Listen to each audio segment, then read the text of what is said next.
Morning students. आज हम लोग दो चर वाले रैखिक समीकरण युग्म का सेकंड पार्ट पढ़ेंगे। फर्स्ट पार्ट में हम लोग समीकरण युग्म का कैसे हल निकाला जाता है उसको सीखा था। अगर हमने हल निकालना सीख लिया है तो फिर ग्राफ बनाना अब मुश्किल काम नहीं रहे। यूँ समझ लीजिए कि आज का क्लास अगर हम सही से कर ले तो 5 अंक बोर्ड में आपका निश्चित हो जाएगा, क्योंकि आज हम ग्राफ पढ़ेंगे। ग्राफ 5 अंक का पूछता है। तो चलिए एक बार हम फिर से हल का रिवीजन कर लेते हैं कि हल कैसे ज्ञात किया जाता है। कल हमने सीखा था, आज एक बार रिवीजन कर लेते हैं। बस एक ही समीकरण युग्म का हम हल ज्ञात करेंगे। जैसे मान लीजिए 3x + 4y = -7 and 2x - 3y = 8। कहे कि इसका दो हल ज्ञात कीजिए, तो हम कैसे ज्ञात करेंगे? सबसे पहले समीकरण फर्स्ट एंड समीकरण सेकेंड। समीकरण 1 से चलिए यहाँ से हम हल करते हैं। समीकरण 1 से 3x + 4y = -7। हमने कहा था कि हमें बाईं तरफ, बराबर के बाईं तरफ x या y में से किसी एक ही चर को रहने देना है, बाकी सबको उधर कर देंगे। चलिए आइए हम हल करते हैं। 3x = -7, ये इधर आ जाएगा, -4y एंड x = -7 - 4y/3। सिर्फ x इधर बचा है। अब हम इसको हल कर सकते हैं। तो देखिए इधर सिर्फ चर के रूप में x है, तो यहाँ पर हम किसी भी प्रकार का, यानी इसका मान रख करके हम हल नहीं करेंगे। इसका मान रख करके हल करेंगे, वो मान इसका नहीं होता है, बल्कि हम अपनी तरफ से रखते हैं। तो फर्स्ट वैल्यू हम निकालते हैं। तो जब y = हम बताए थे कि कुछ ऐसा मान सोचेंगे y के जगह पर रखना जिससे नीचे से ऊपर के मान में पूरा पूरा भाग लग जाए। अगर ऐसा हो जाए तो ग्राफ खींचना थोड़ा सुविधाजनक हो जाता है। अगर हम 0 कर दें तो ये 0 हो जाएगा, ये टर्म 0, तो बच जाएगा सिर्फ 7, और 7 में 3 से पूरा पूरा भाग नहीं लगता है। तो चलिए 1 करके देखते हैं। 1 अगर रखेंगे 4 इकाई 4, तो 7 4 11, इसमें भी पूरा भाग नहीं लगेगा। -1 रखते हैं तो माइनस प्लस, तो -7 + 4 तो -3 आ जाएगा, तो 3 में 3 से भाग लग ही जाता है। तो चलिए -1 रखते हैं। जब y = -1 तब x क्या होता है? x हो जाएगा -7 - 4 गुना y का मान हम -1 रख रहे हैं, तो -1 बटा 3, -7 प्लस 4/3, यहाँ पर हो जाएगा -3/3, ये कट करके आ जाएगा -1। दूसरा हल क्या करते हैं? जब y बराबर, अब हम क्या रखें? 1 रख करके हम देखे थे तो नहीं भाग लग रहा था 3 से, -1 रखे। अब 2 रख के देखते हैं। 4 दूना 8 हो जाएगा, 8 और यहाँ है 7, तो 8 7 15, चूंकि ये भी माइनस में होगा और ये भी माइनस में, और जब 2 राशि माइनस में यहाँ पर होगा इस रूप में, तो उसको जोड़ देंगे, इसलिए 2 यहाँ पर चल सकता है। जब y = 2 तब x बराबर क्या होगा? तो -7 गुना -4 गुना 2/3, -7 - 8/3 -15/3, ये आ गया -5। 2 हल ज्ञात हो गया है। हम यहाँ पर लिख लेंगे समीकरण 1 का मान सारणी x और ये y। अब यहाँ पर देखिए हमने किसका मान रख करके किसको ज्ञात किया था? तो y का मान रख करके x ज्ञात किया था। तो y का मान जब -1 था तो x का मान आ गया -1। y का मान जब हमने 2 रखा तो x का मान आया -5। ये हो गया समीकरण 1 का मान सारणी। ग्राफ खींचने के लिए सिर्फ 2 मान काफी है, उससे ज्यादा हम नहीं निकालेंगे। अब समीकरण 2, समीकरण 2 से तो हम समीकरण 2 को हल करेंगे। 2x minus 3y is equal to 8 and 2x is equal to 8, ये माइनस से इधर आकर के हो जाएगा प्लस 3y, या x is equal to 8 plus 3y by 2। अब यहाँ पर देखिए नीचे में है 2, इसका मतलब है कि अगर ऊपर में राशि सम आए तो 2 से पूरा पूरा भाग लग जाए, तो सम को हमें रखना है। अगर हम y की जगह 0 रख दें ये टर्म 0 हो जाएगा, 0 हो जाएगा, जिससे कोई मतलब नहीं, 8 बचेगा। 8 में 2 से भाग लगता है। लिखेंगे कि जब y बराबर 0 तब x क्या हो जाएगा, तो x बराबर हो जाएगा 8 प्लस 3 गुना, तो y बराबर 0 यानी y के जगह पर y नहीं लिखना है, y के जगह 0 रख देना बटा 2, ये तो टर्म 0 हो जाएगा, इसलिए 8 बटा 2 बराबर 2 चौके 8, 4 हो जाएगा। दूसरा हल ज्ञात करते हैं। जब y बराबर क्या है, अगर हम 1 रखते हैं तो 3 इकाई 3 होता है, तो 8 3 11, 11 में 2 से पूरा पूरा भाग नहीं लगता है, तो कोशिश करेंगे कि सम में आए, यानी कटने वाला आए, ना आए तो ठीक है, दशमलव में भी हम निकाल देंगे। तो 2 रखते हैं, 3 दूनी 6 और 8 6 14, तो उसमें भाग लग जाएगा, तो 2 रखते हैं, तब x बराबर हो जाएगा 8 प्लस 3 गुना 2 बटा 2, 8 प्लस 6 बटा 2, 14 बटा 2, कट के आ जाएगा 7। तो यहाँ पर हम लिख लेंगे समीकरण 2 का मान सारणी x y। अब y का मान 0 है तो x का मान आया 4, y का मान 2 है तो x का मान आया 7। तो ये हो गया। इस प्रकार से हम समीकरण का जो समीकरण युग्म दिया रहेगा उसका हम हल ज्ञात कर लेंगे, 2 हल ज्ञात कर लेंगे। और उसके बाद जैसा कि क्वेश्चन 5 अंक का अगर पूछे, 2 अंक पूछेगा तो ठीक है, बस इतना तक ही पूछेगा कि हल निकाले, 2 हल निकाले या 3 हल निकाले, इस प्रकार से हम निकाल देंगे।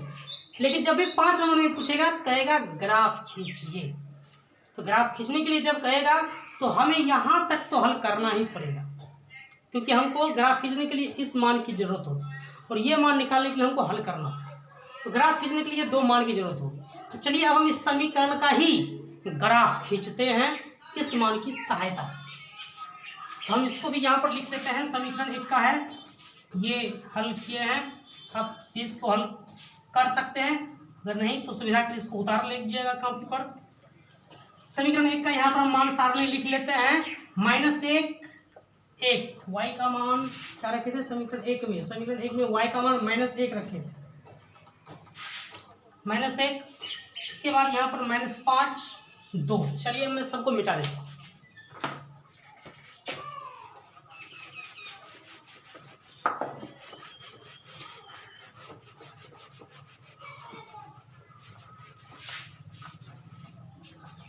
ग्राफ में 2 लाइन होता है, ये मैं बहुपद का जब मैं ग्राफ खींच रहा था तो उस वक्त मैंने बता दिया है।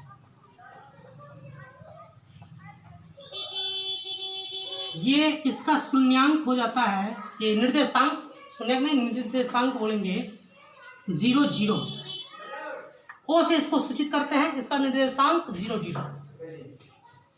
एक्स अक्ष इसको बोलते हैं, इसको वाई अक्ष, इधर प्लस में होता है, संख्याओं को हम यहाँ पर दर्शा लेंगे, यहाँ भी प्लस में होता है,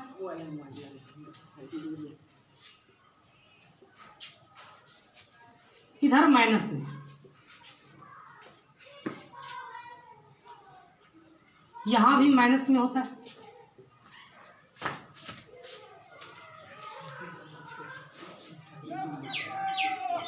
अब हम यहां देखते हैं कि समीकरण 1 को पहले हम देखेंगे। समीकरण में 1 में क्या है, x का मान -1, y का भी मान -1, यानी -1 को हमको खोजना है कि -1 कहाँ आए। तो x का मान है -1, y भी है -1, तो -1 पर अगर हम सीधा लाइन खींचें, x का मान -1, इसका मतलब हुआ कि x अक्ष पर जहाँ भी -1 होगा वहाँ पर y अक्ष के समांतर लाइन खींचना है।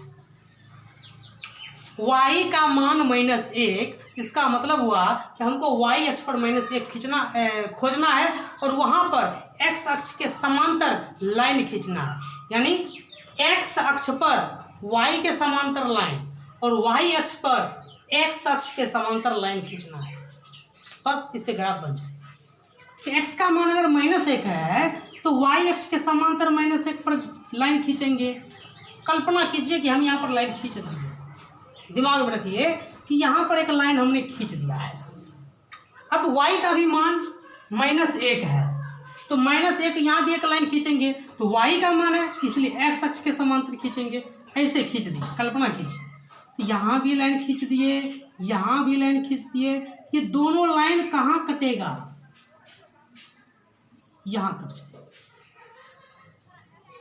इसके सामने और इसके सामने कटेगा। ये हो गया निर्देशांक -1 -1 का पहला बिंदु हमें पता चल गया।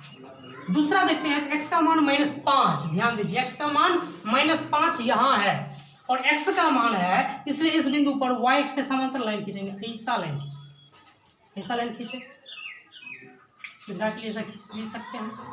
ऐसा लाइन y का मान कितना है? 2, तो 2 यानी प्लस में है, ऊपर जाएंगे।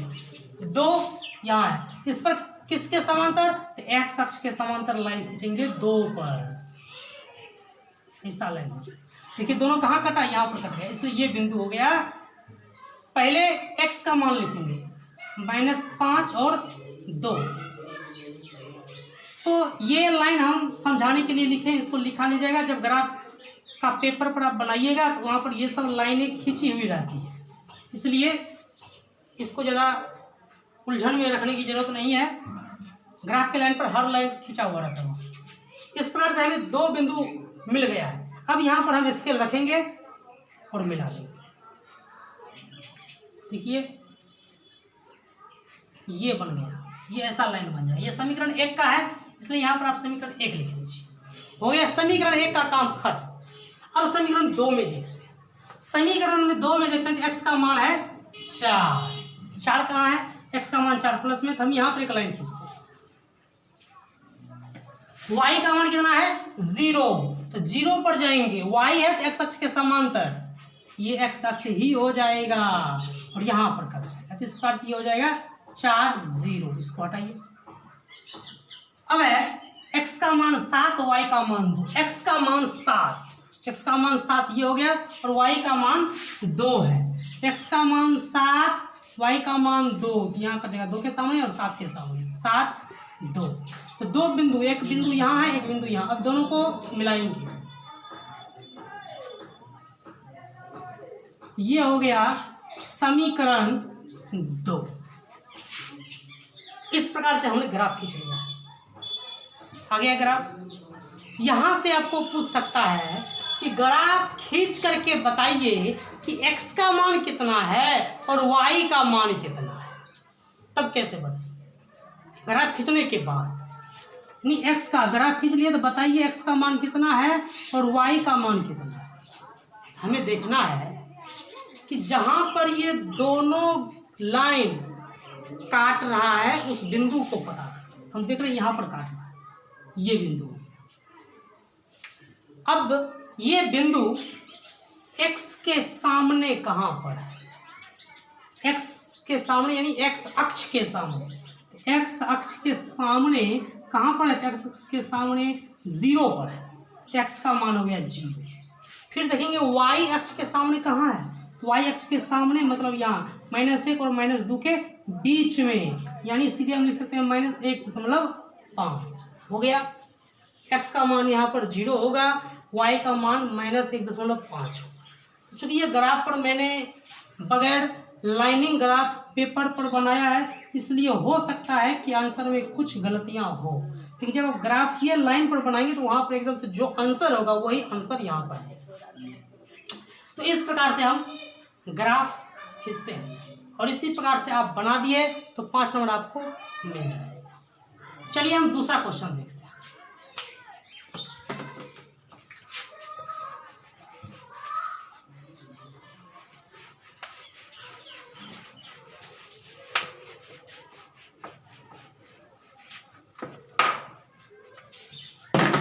दूसरा क्वेश्चन में कुछ क्वेश्चन हम रखते हैं x माइनस 2y माइनस 5 बराबर 0, x is equal to 3x plus 5।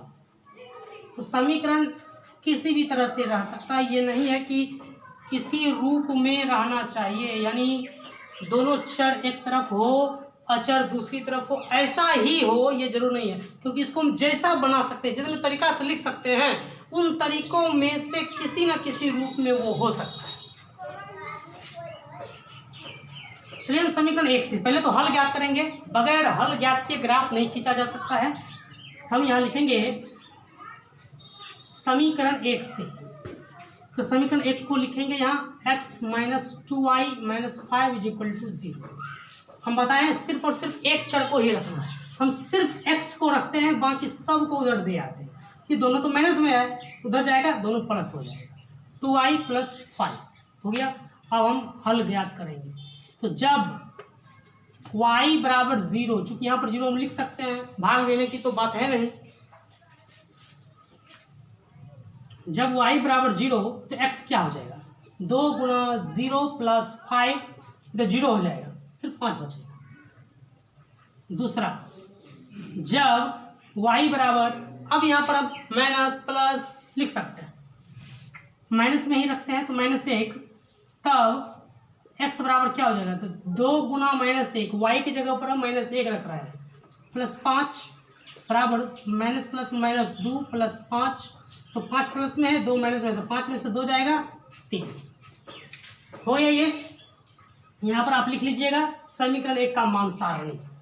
यहाँ से हम देख रहे हैं कि जब y का मान 0 है तो x का मान आ रहा है 5, जब y का मान -1 है तो x का मान आ रहा है 3 हो गया। समीकरण 1 का काम खत्म। अब समीकरण 2 में,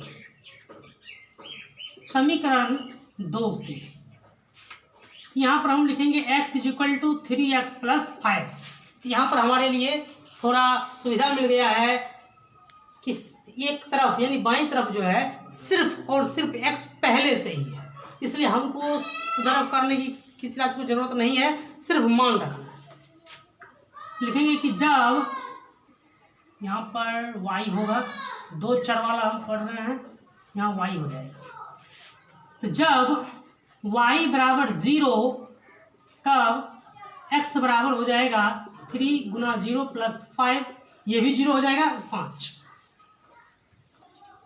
जब y बराबर -1, प्लस में भी रख सकते हैं, तब x बराबर हो जाएगा 3 गुना -1 प्लस 5, तो 3 गुना -1 -3 प्लस 5, और 5 में से 3 जाएगा 2। यहाँ पर अब समीकरण 2 का मान सारणी हम देखते हैं। जब y का मान 0 है तो x का मान आया 5, जब y का मान -1 है तो x का मान आया 2। इस प्रकार से हमने समीकरण के 2 हल ज्ञात कर लिया है। अब 2 हल ज्ञात जब हो गया तो अब इसका हम ग्राफ खींचे। चलिए एक बार और मैं ग्राफ खींच करके दिखा रहा हूँ।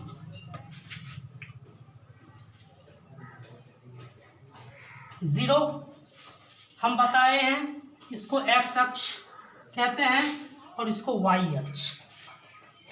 इधर प्लस में मान रहता है, यहाँ भी प्लस में, लेकिन ये माइनस में, ये भी माइनस। अब हम देखें समीकरण 1, x का मान 5 है, y का मान 0, तो 0 वाला को दिमाग से निकाल देना। x का मान 5 है, सीधे जहां भी 5 है वही बिंदु हो जाएगा। अगर 0 1 मान रहे तब ये 5 है तो यही बिंदु हो जाएगा, बस 5 0, यानी पहला मान x का, दूसरा मान y का होता है। ये x हो गया 5 और y हो गया 0। अब देखते हैं x का मान 3 और y का मान -1। x का मान 3 प्लस में है तो 3, y का मान -1 यहाँ पर कट जाएगा, ये हो गया 3 -1। 2 बिंदु पता जो ही चल जाए इसके रखना है और मिला देना। ये हम मिला दिए, ये हो गया समीकरण 1। समीकरण 1। अब समीकरण 2 में देखते हैं। x का मान 5 है, y का मान 0, तो हम बताएं जिसका मान 0 हो जाए उसको छोड़ देना है। ध्यान में क्या रखना है, जिसका मान है, यानी x का मान 5, सीधे x पर जाएंगे, कहाँ, यहाँ। तो फिर तो ये यहाँ भी वही बिंदु प्राप्त हो गया 5, 0 दूसरे समीकरण के लिए भी। अब x का मान 2 और y का मान -1। अब यहाँ पर 2 5 0 लिखना जरूरी नहीं है, क्योंकि वही बिंदु है, इसलिए एक बिंदु हम वही रहने भी देंगे तो दिक्कत नहीं। पर ध्यान में रखना है कि दूसरे समीकरण का भी यह एक बिंदु है। x का मान 2, y का मान -1, x का मान 2, y का मान -1, ये दोनों कटेगा कहाँ, तो यहाँ 2 - 1, इसको नीचे में लिखते हैं 2 - 1। तो अब एक बिंदु ये हो गया, एक बिंदु ये, अब हम इसको मिलाएंगे और इस प्रकार से ये हो जाएगा समीकरण 2। इस प्रकार से ग्राफ खींचा।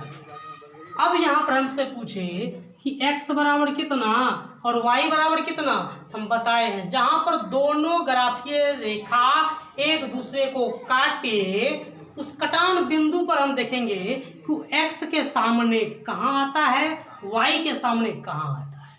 तो x के सामने, तो x के तो 5वें बिंदु पर है ही, तो x का मान हो गया 5, y के सामने कहाँ है, 0, y का मान हो गया 0। इस प्रकार से आपको कह सकता है कि ग्राफीय विधि से हल करें और हलों को लिखें, यानी ग्राफीय विधि से हल करके हल ज्ञात करें। जब कह दे हल ज्ञात करें तो ग्राफ बना करके और जहां खाली स्थान बचेगा, ठीक है, वहां पर ये बात लिख देना है, x बराबर जितना आए वो, y बराबर जितना आए उसको वहां पर लिख देना है। बस हमारा हिसाब कंप्लीट हो गया, ये 5 नंबर हमारा बन जाए। तो इस प्रकार से हम ग्राफ खींच करके 5 अंक प्राप्त कर सकते हैं। तो आशा करता हूं कि आज का क्लास भी आप लोग अच्छी तरह से समझ गए होंगे, और अगर ये समझ गए होंगे तो बहुत इम्पोर्टेंट आज का क्लास रहेगा अगर आप इसको अगर सही से समझ गए होंगे तो, क्योंकि 5 अंक का पूछता है तो फिर बहुत महत्वपूर्ण ये क्वेश्चन बन जाता है बोर्ड के लिए। तो ठीक है, इसको आप अच्छी तरह से समझ लेंगे। धन्यवाद।